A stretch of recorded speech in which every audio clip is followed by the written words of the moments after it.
Thank you. Thank you for tuning in tonight, and thank you for your patience and flexibility in engaging with the reimagining process. In normal times, we would be engaging in person, but these are not normal times, and the pandemic has driven many public engagement processes online. And we're hoping that these community voice forums will help bring your voices to the forefront of this process. Officials from the county and city government and working group members are listening in on this forum and your input, and will be critical in developing an equitable plan and reimagining public safety for our community. We will share the timeline for the process in the chat, but we are currently in the information gathering stage. We're continuing to seek community feedback to inform the plan, and we'll be kicking off those focus groups. We'll be kicking off the focus groups in the upcoming month and are accepting survey responses online, over the phone, and by the mail or Dropbox. We will also have kiosks available at the Tompkins County Public Library to gather feedback from library patrons or anyone who might not have a computer or internet access at home. We'll post all of this in the chat. I guess before I go on, I should introduce myself. My name is Jason Molino. I'm the county administrator here for Tompkins County. I apologize for that. Just want to welcome you all again to this evening. For this forum, we're inviting each of our 50 plus community members who pre-registered to use the raise the hand feature on Zoom, and we will keep a running speaker list on the screen. Speakers are invited to speak for 2 minutes. Please also note that this forum is being live streamed on YouTube and will be archived alongside forums from the city, the county, our sheriff's office, and Ithaca Police Department. The working groups are interested in hearing what you have to say and think, and should know how you think reimagining public safety should be in Tompkins County. For example, some of you might share your experiences interacting with law enforcement. Some might share thoughts on how to build trust between police and the public. And others might share where you feel resources would best be utilized to maintain public safety in Tompkins County. I recognize that these are difficult conversations and difficult experiences to share. First, again, I want to thank you for showing up tonight, and thank you for sharing your perspectives. I want you to know that we're committed to making this a safe space, and will not be allowing comments to be shared directly at the individual participants. So again, thank you for showing up tonight. Thank you for participating, and we look forward to hearing your comments. Thank you, Jason. I'm going to share my screen and remind any of the individuals who've tuned in on Zoom to use the raise hand feature, and that will get you queued up to speak. So I'll go ahead and share my screen here. Great. So I will be managing the 2-minute timer here, as well as the speaker list as folks register to speak. So we'll begin with Genevieve Rand. Genevieve, I will click allow to talk, and you'll have 2 minutes. Can you hear me? Yes. So rather than address the people who are running this forum, I want to address everybody else listening. And I want to say that we've been doing forums like these as a country for decades and decades and decades. Community members lining up to raise their hands and wait in line and ask politely for less police, less militarization, and more funding for community programs and non-carceral alternatives to public safety. And it has not worked. And I want to ask everybody who's in attendance today to not let this in these meetings be the valve where you blow off all of your steam, where you let all of the frustration that you have at the way that policing has increased in militarization, increased in funding, and increased in its rate of incarceration over the last few decades. I think that, I don't know. I think it's all of our responsibility to participate in government. But at the same time, we have to ask what that participation means. And if the ways that we've been participating in the past aren't working, we need to come up with new ways to participate.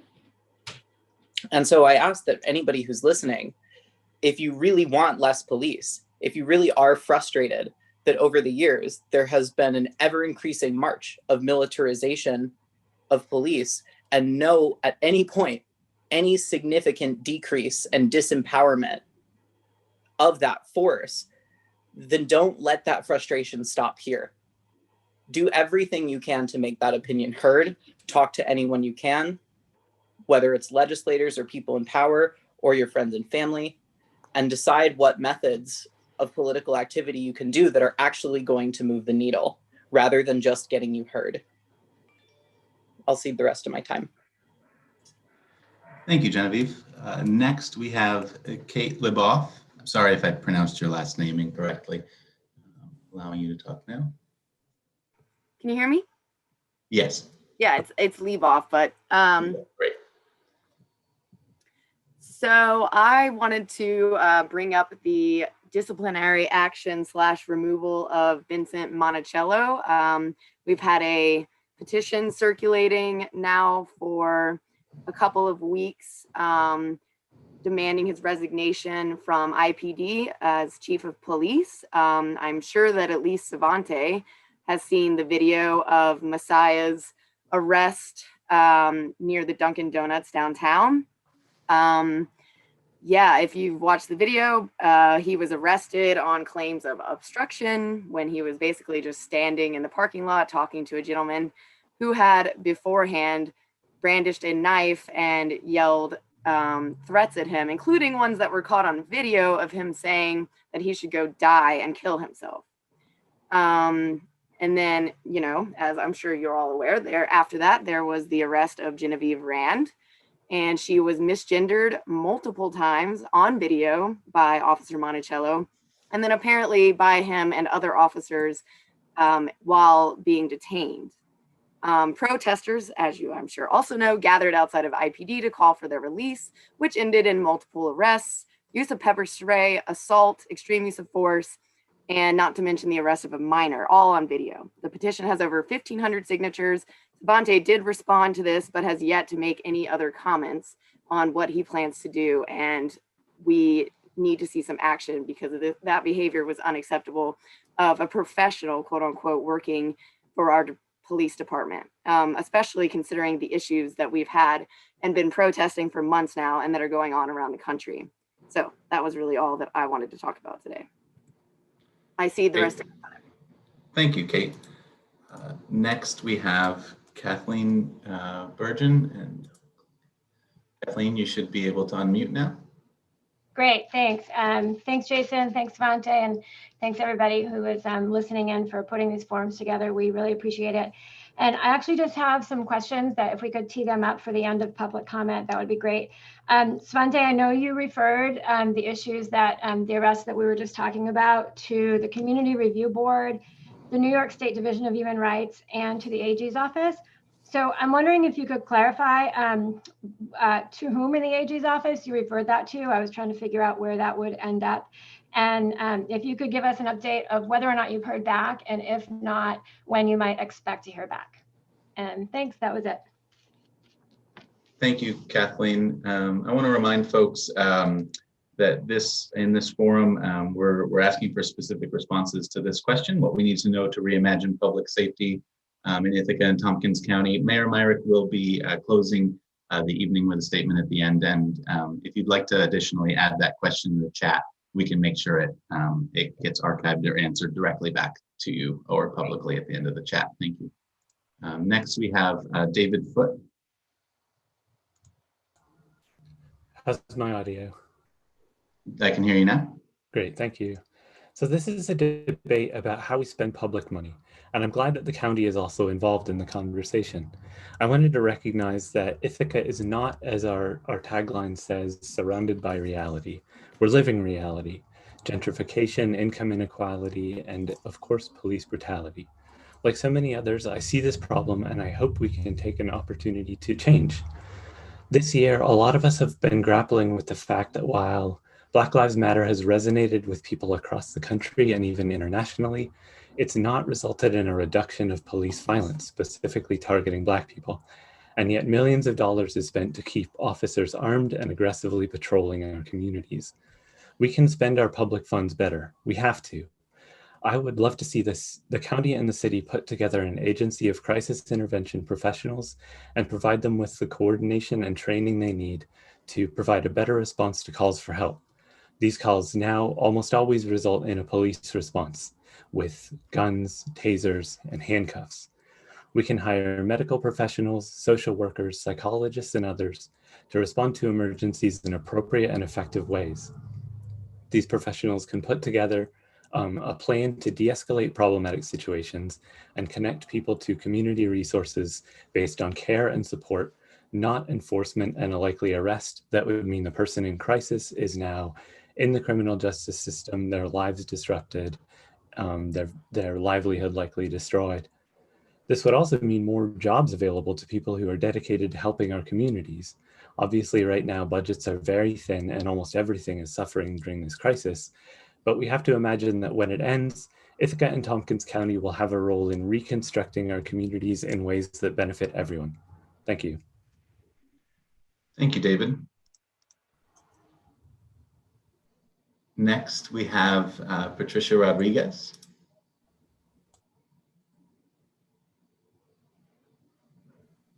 Can you hear me? Yes. Hi, how are you? Great. How are you?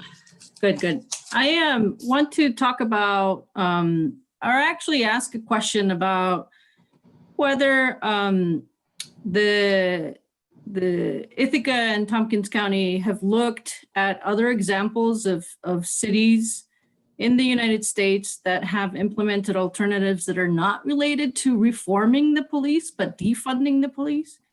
As well as other, examples around the world of different forms of non-militaristic sort of community-oriented responses.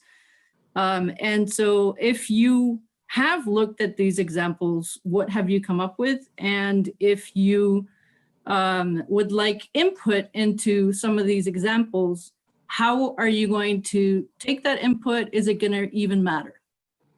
Thank you. Thank you.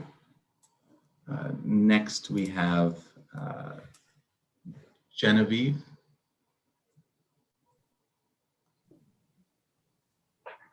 Hello. Can you hear me? Yes. Okay. I'm actually, my name is Ari. I'm not sure why it says my name's Genevieve. So I was thinking about what do we need to know to reimagine public safety in Ithaca and Tompkins County. And I think the most important thing to keep in mind is that reform-oriented policy and defunding, demilitarizing, eventually abolishing oriented policy are at odds with each other. The police have been reformed from slave patrols, slave catchers, and the racist roots of this system are never going to be reformed out. There's no amount of implicit bias training that you could use to make the police not racist. There's no amount of less lethal weapons that you can reform into the police to make them not, by and large, brutalize their community and oftentimes murder people. And oftentimes, especially when the police are consulted about these reforms, it just results in them being given more money to use against the community. So when you're talking about defunding, you're talking about a very real investment in the community. And when you're talking about reforming, you're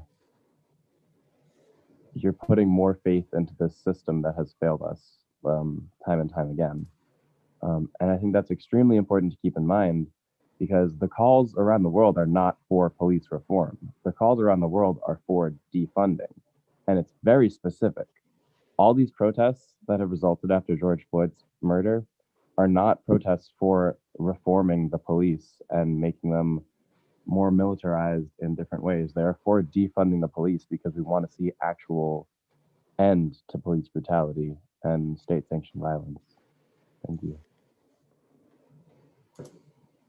Great. Thank you, Ari. Next, we have Joanne Florino. And I'd like to remind any other individuals on the Zoom that would like to speak, please use the raise hand feature and I'll add you to the list. We don't have any other currently raised hands on the list. So anyone else who's interested in speaking, if you could please raise your hand. Thank you. Okay, thank you, Dominic.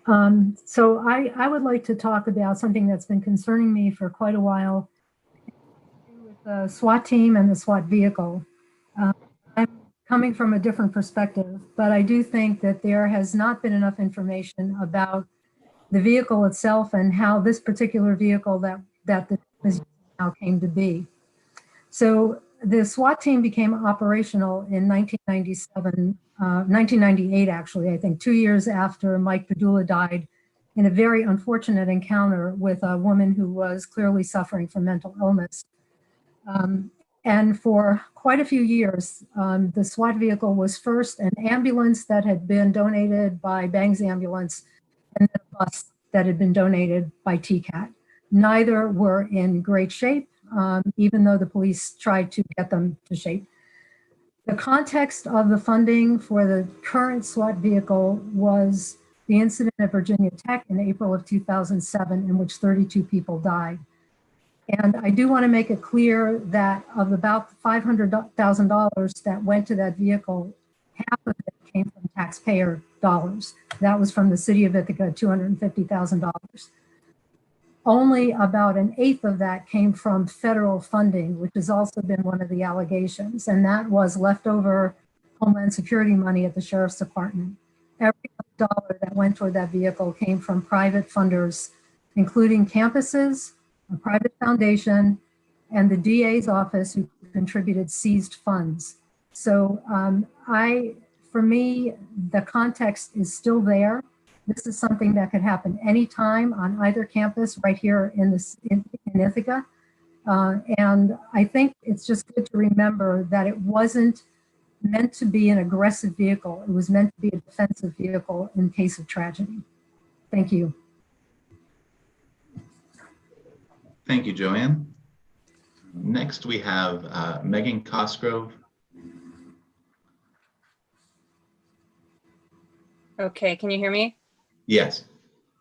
Hi, I hadn't planned to speak, but I wanted to just contribute my thoughts. We've talked a lot about in the community about places where the police are called where they're less than helpful or the opposite of helpful. And one of those places that I have personal experience with is domestic violence. I wanted to just offer the reality of many survivors of domestic violence that when we are in fear for our lives and our safety and our children's safety, calling the police is one of the farthest things from our minds because we know that they will not help us most of the time. It's not a situation that police are equipped to deal with until it has become a situation where harm's already happened. And what I think I just want to speak to in this brief moment is the significant need across the country, of course, and in our area for increased access and increased resources for domestic violence support and preventative initiatives to help people living in unsafe situations access help because the police are not that help. That's all I have to say. Thank you. Thank you, Megan. Next, we have Leon Miller out. Hey, folks. So I didn't have anything prepared per se, but I'll just share some things I've been thinking about. One is that I think the function of police in this country is pretty vague if you try to look at it as a list of responsibilities in the kinds of situations that we ask police to handle.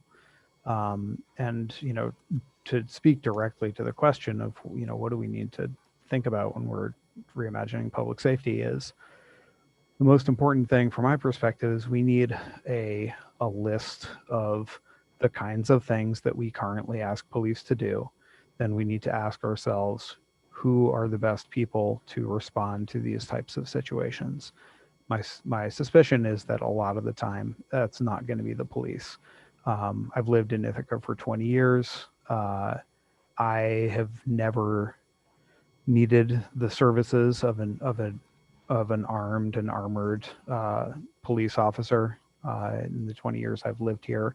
I have had some interaction with the police. They've been helpful to me at times, like when somebody broke into my house, a detective figured out who that person was, and I think the person got some consequences for it. And we can that's a kind of a separate discussion about whether the carceral system is effective at all.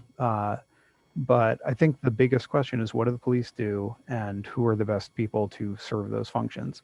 I think there will end up being some functions where having an armed first responder makes sense. But I don't know if that should be a police officer, or if it should probably be something new that is created with a different mentality and with a much narrower functional definition. And I'd like to see a lot more different kinds of first responders to respond to different nonviolent situations, because I think the police often escalate things, and it's unnecessary.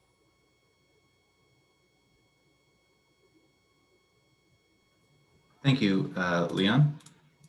Next, we have Stacey. And I'll elevate. There we are, Stacey. Thank you. And thank you, Jason, for hosting this forum and being so dedicated to this reform, and Savante as well. Both of you guys are doing an incredible job. I just had a few comments. One, I think, honestly, I think we need to figure out how we can remove the powers of filing and charging from the police and transferring over to the DA's office. The reason why I say that is the DA is obviously elected, and I think the community will have more sway in that regard, like larger cities. Usually most larger cities, that's the case. The police don't have that power to have.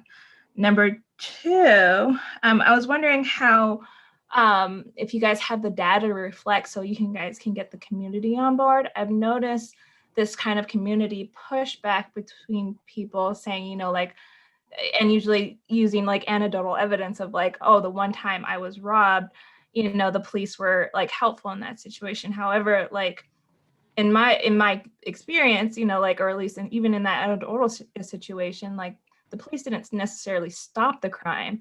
And, investigators are important. And I think the understanding and the framework of how the police department is operated, which brings me to my other point of the transparency. And I thank Sheriff Derek Osmond. He's really awesome and amazing for posting, the policing policies online. And I think the Ithaca Police Department should follow suit as well. It's really good to have that transparency, and also having a public liaison, because I don't think a lot of people know when the police do something wrong, how to actually write or request a FOIL or do all these like really technical things. And having somebody who can liaison or help somebody write, the power of the pen is real. And when somebody doesn't know how to, express themselves in detail and provide factual evidence and what, the who, what, whys, and whys, it really would be very helpful for the transparency and for somebody to be able to walk somebody through that and something in those things. So, and also I think that there's a need for the county to really address people's fears and like really say, at least be open to the idea of change. We can always, change is very scary. And I think there are a lot of fears for a lot of different reasons, but helping provide actual data and information to get out there to address those fears would probably be helpful as well. Thank you. Thank you, Stacey. Next, we have Gideon. Hi, thank you, Jason and Savante and everyone that shared. A couple notes following off what Stacey just said about transparency. I feel that there needs to be community policing advisory teams. There needs to be district attorney advisory of the community composed of people that are knowing what's going on to the individuals that are going through the legal system. I myself have been in Tompkins County legal system for 10 years of my life as a white privileged male. I saw what it was like to go through the system without having support, without having money, without having health insurance, without having a home to live in. And the services in Ithaca could be, when I think about defunding, I think money should be used to provide halfway houses, treatment facilities in Tompkins County. And I understand that there are so many people doing great stuff already, but the county and the city itself, I think, are failing miserably. When I was sitting on a call with the legislators a couple of weeks ago, they brought up that there was 2 overdose deaths in 1 week, and not one person on our county legislator, and I believe Savante and some other people were on this call as well, didn't say one thing about the opiate problem in Ithaca. What is still being done to address the overdoses? Where are the resources being used to help people get treatment and come back home and not go to the same place, to prevent the recidivism? You know, I also think about, you know, some of the recent events in Ithaca. When I think about the Kyle Goldstein case in 2015, I was told that the IPD officer that was involved in that cost the city 250 grand, is now an investigator for the county. And I would like to know if that's true. The officers that were involved in the Rose DeGroat and Kaji Ferguson case, did they face disciplinary actions? And then, as Stacey was saying, how do we go about actually holding the police accountable for what they do?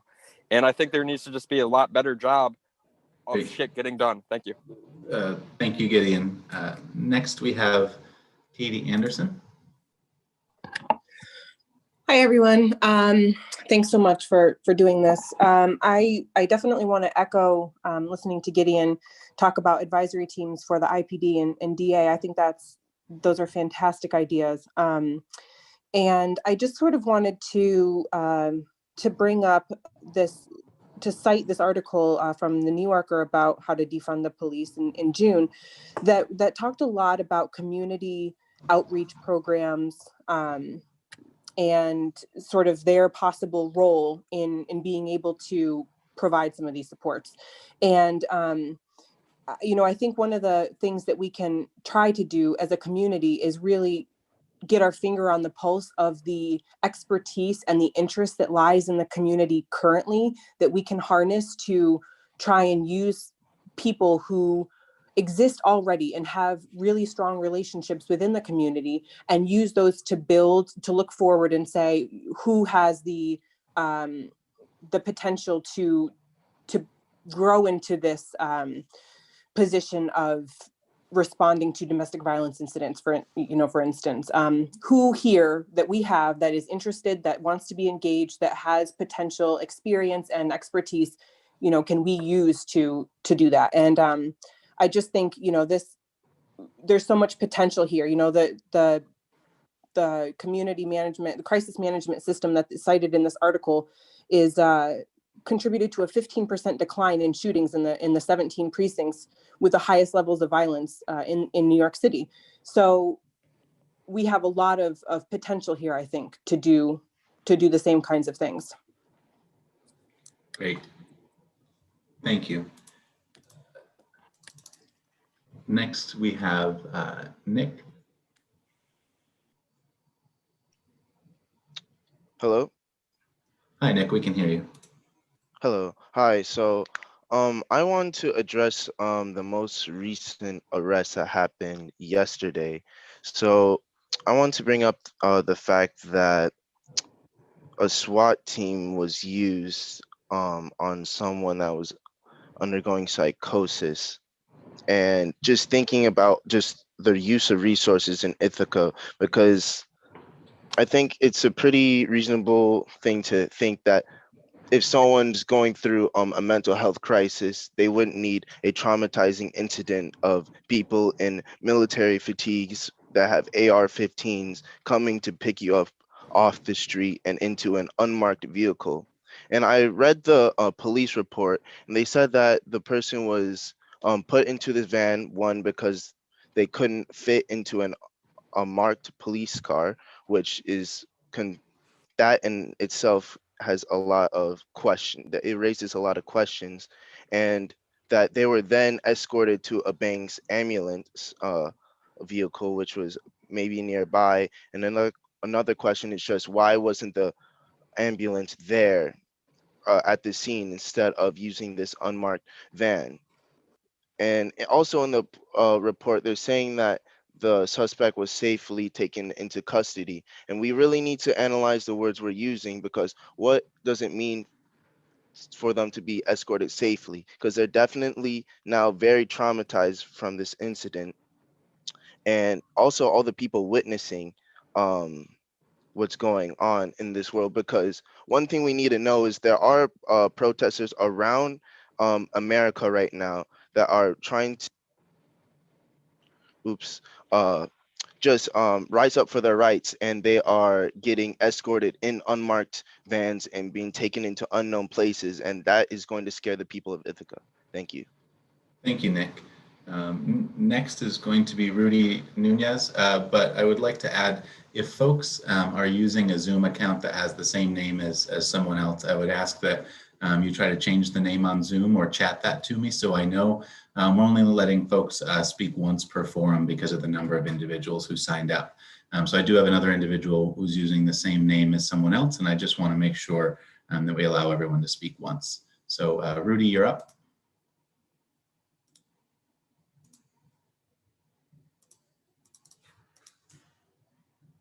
Rudy, you should be able to unmute now.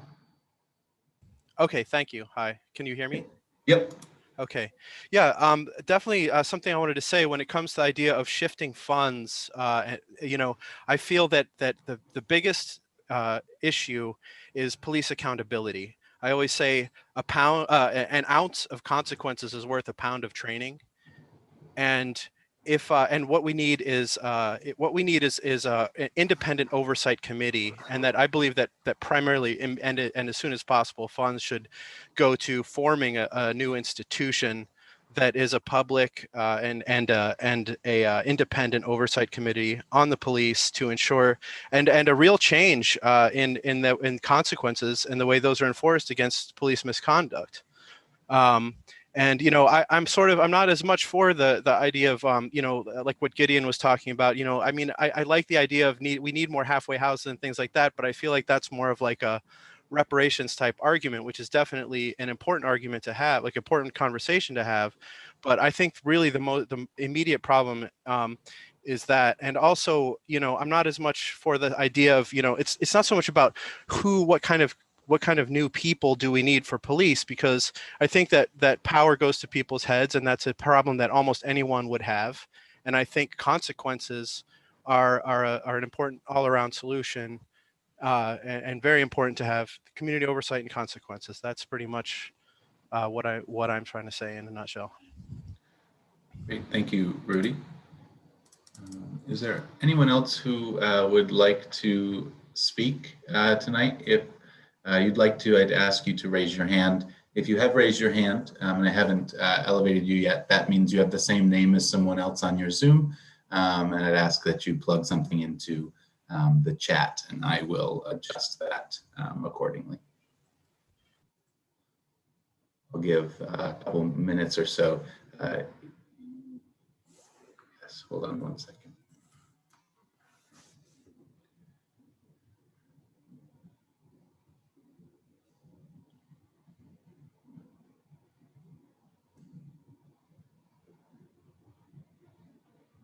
All right, great. Is there anyone else who would like to speak this evening? You can use the raised hand feature, and we can go from there.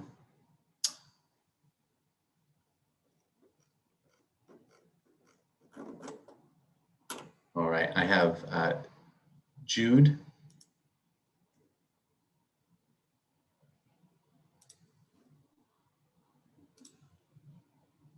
Jude, you should be able to unmute now.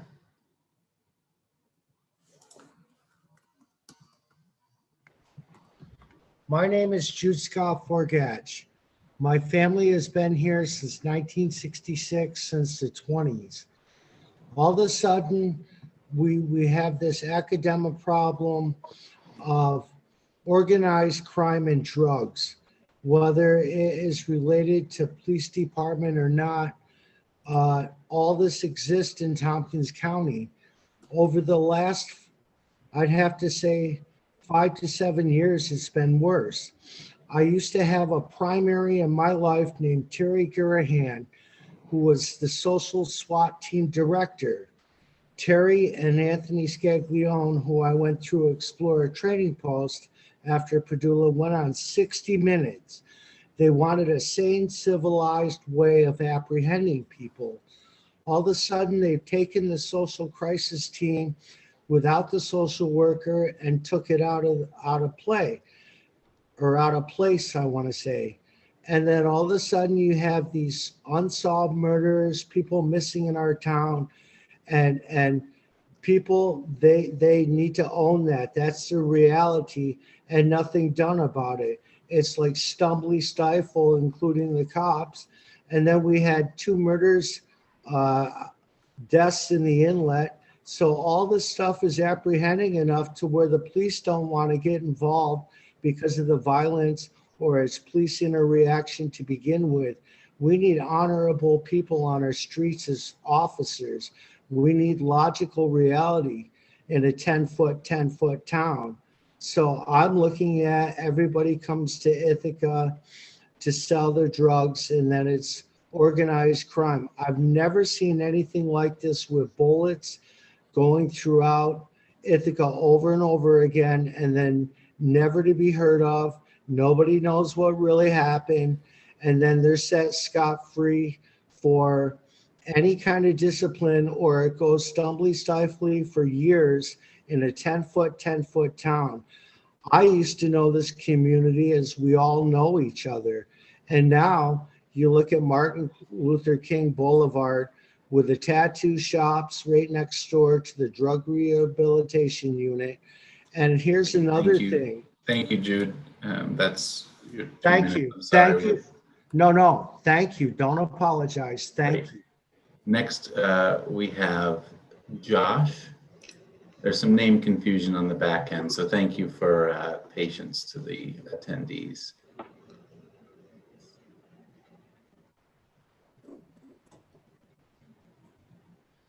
All right, Josh, you should be up and allowed to speak.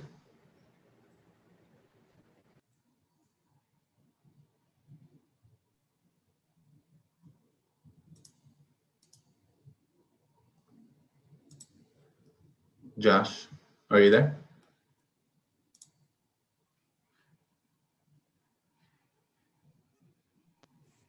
Hello? Can you hear me? Yes. Yeah, so I just want to piggyback off my my brother Nick, and just talking about just the mental health response, and just looking through the charges that the person got. I mean, that's kind of just thinking about that they were just in a psychosis. Um, and all those stacked up charges, how can they recover from that? We really need to think about that, because if they are going to be sent to a mental health institution, how are those charges going to help them get better? And that's it. I will spend my time. Great. Thank you, Josh. Next, we have Rochelle. Hello. Hello. Hi. My main way of reimagining public safety in Ithaca and Tompkins County is pretty much the way how my friend Nick was talking, is how do we reimagine what the word safe means, what it should mean to a citizen when the services that they essentially pay taxes for are supposed to be there to serve and protect them. And yet the response from the police seem only interested in protecting property over people. Now, this man and other people who have sought mental health services in this county get met with a police response. And that's definitely something that needs to be completely done away with. I also feel like the best way to keep the public safe is to have as little policing as possible.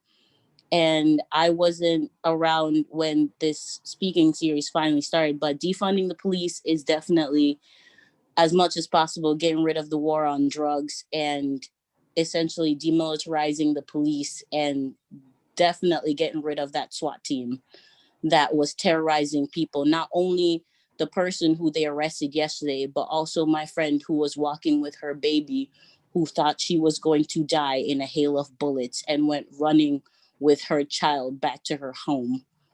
And so at the end of the day, the ways in which that police imagine how certain people feel when they show up, like certain people, especially white people, they feel safe when they see the police. But for people of color, when they see the police, they feel like their life might be in danger. And that's one of the main ways we can increase public safety, is absolutely erasing that impression.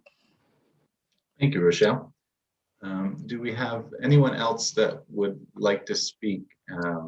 You can use the raise hand feature, and I'll click the allow to talk button.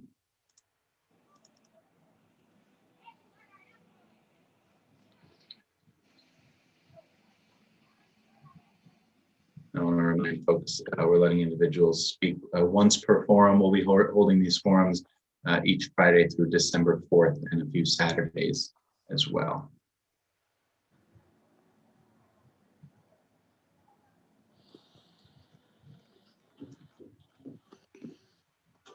We'll just give it a minute or two more in case anyone who's attending wants to raise their hand and speak.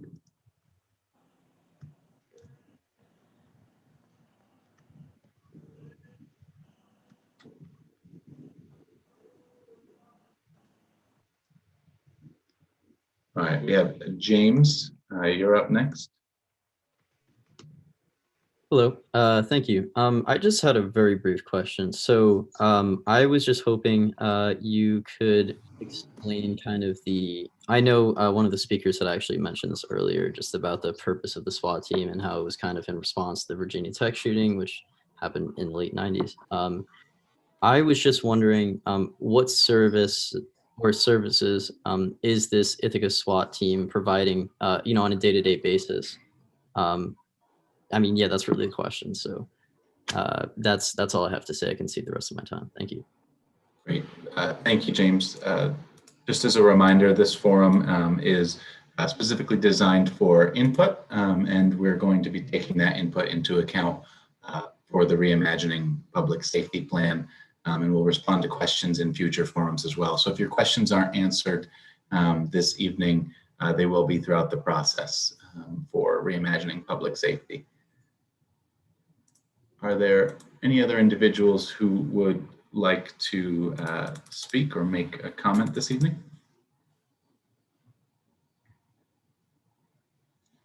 We'll give it another minute or so in case anyone is interested and wants to raise their hand. Okay, next we have Carol Mallinson. Hi, and thank you so much for having these sessions and listening to all the different voices that are being expressed. I was very, very impressed with Ann Milgram, who spoke about the Camden, New Jersey case in which she's been involved in reforming police there. And she talked about many, many, many points of what is necessary and important for reform to be successful and to accomplish what the community wants to have accomplished. But some of the things that she talked about are things that people mentioned here about accountability for the community safety, about transparency, having to be fair and informative, and taking a look at the data to see what exactly the police are doing, and then figuring out what's the best way to respond to those circumstances, whether the police are the best resource or whether other resources might be a better form of response.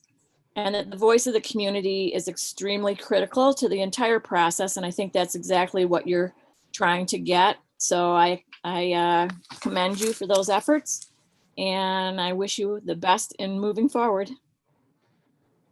Thank you, Carol.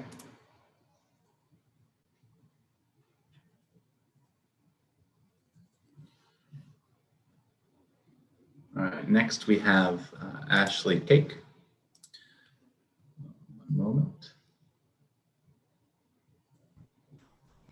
Thank you, Dominic. I hadn't prepared anything, so this might come off shaky and nervous, but one of the things that I've been thinking about this whole time is community members who call the police for sort of everyday kind of conflicts with their neighbors, with folks downtown while shopping or enjoying nightlife, and sort of the sense that the only sort of number that anybody can think of to call is 911, which of course entails a police response. And I think that a couple of the commenters have mentioned the resourcefulness of different agencies that we have in town and making folks aware of those agencies, but then also conflict resolution among community members, you know, like the police shouldn't be called for a noise complaint, that kind of thing that puts neighbors at odds with each other and leads to escalation. Thank you. Thank you, Ashley.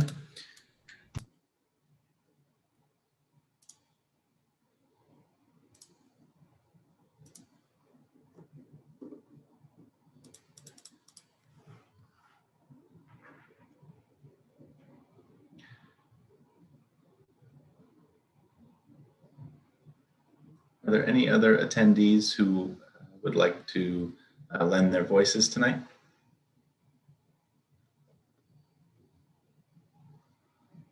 I'll give it another minute or so.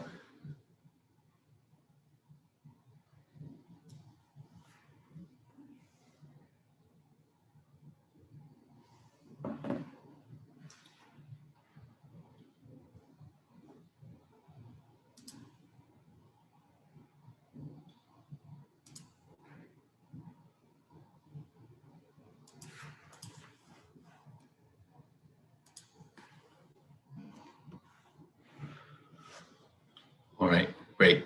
Well, thank you everyone for attending. I'm going to we'll stop sharing the screen, and I'm going to invite the mayor, Mayor Myrick, if he has any closing comments for us this evening. Sure. Well, one thing I'll question in the chat that I can answer directly is about our outreach to the Attorney General's office, as well as the Division of Human Rights in New York State. Inside of the Attorney General's office, we sent our request to look into the incident of 2 Thursdays ago to the, I just had it pulled up. 2 different groups inside of the AG's office. One is the Chief Deputy for Social Justice, and the other is the Chief Deputy for Criminal Justice. We have not heard back yet if they've reviewed the footage we sent and if they've accepted our request. But as soon as we know, we will let the community know. And I just want to thank everybody for tuning in, you know, not just tuning in, but for speaking up. We have, it can feel like a long way to go in this process, 5 months, but that will go very quickly. And we need to get as many voices as we can to make sure that we're building a reimagination that actually works. So I hope that you will join us for our next forum, which is Friday, November 13th. And then another one the day after that on Saturday, November 14th. I hope you encourage your friends, your family, your peers, colleagues to participate. You can also participate in the survey, which is Jason said at the beginning of this meeting. You can do online. You can also go to the library and use one of the kiosks the library has opened up specifically for this purpose. You can also leave the survey responses over the phone, by mail. You can send them in. You can use drop boxes, including the mailbox in front of my office. I really appreciate hearing all your voices tonight.